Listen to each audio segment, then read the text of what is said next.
দর্শক আসসালামু আলাইকুম।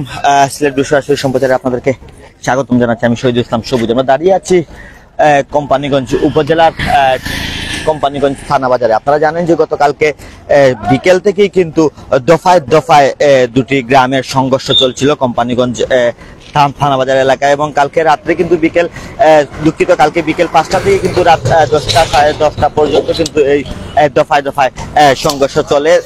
গতকালকে রাত্রে কিন্তু উপজেলা স্বাস্থ্য কমপ্লেক্সে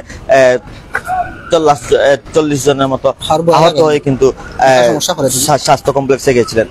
দর্শক, আজ সকালে বন্নি এলাকায় কিন্তু মাইকিং করে সকাল 10টার দিক থেকে জড়ো হন এলাকাবাসী। দফায় দফায়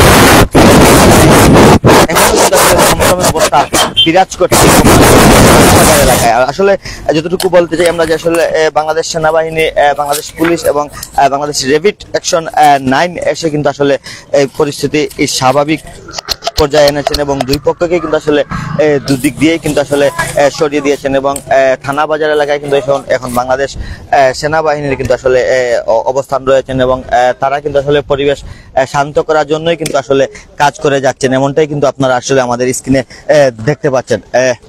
দর্শক, যদিও আমরা আপনাদেরকে আবারও বলে রাখতে চাই যে আসলে আজ সকাল 10টা থেকেই কিন্তু আসলে বন্নি এলাকায় কিন্তু আসলে মাইকিং করে কিন্তু আসলে সংঘর্ষে মাইকিং করে কিন্তু এলাকাবাসীকে নিয়েই কিন্তু আসলে সংঘর্ষে আসেন বন্নি এলাকা থেকে, এবং তাদের সংঘর্ষে হচ্ছিল কিন্তু যে কাটালবাড়ি এলাকার সাথে। এইভাবেই প্রায় বন্নি থেকে কিন্তু আসলে কোম্পানিগঞ্জ থানা বাজার প্রায় 6 কিলোমিটার দূরত্ব। সেই বন্নি থেকে কিন্তু আসলে তারা এইখানে এসে সংঘর্ষ করেন, এবং দফায় দফায় কয়েক দফায় কিন্তু আসলে সংঘর্ষ হয়েছে, ইট পাটকেল নিক্ষেপ হয়েছে, পাল্টা দেওয়া হয়েছে। আপনারা হয়তো বিভিন্ন মিডিয়ার মাধ্যমে দেখতে পেরেছেন। আসলে আমরা বর্তমানে এখানকার যে পরিস্থিতি, আসলে এখানকার পরিস্থিতি বর্তমানে বাংলাদেশ সেনাবাহিনী কিন্তু আসলে এখানকার পরিস্থিতি এসেই কিন্তু আসলে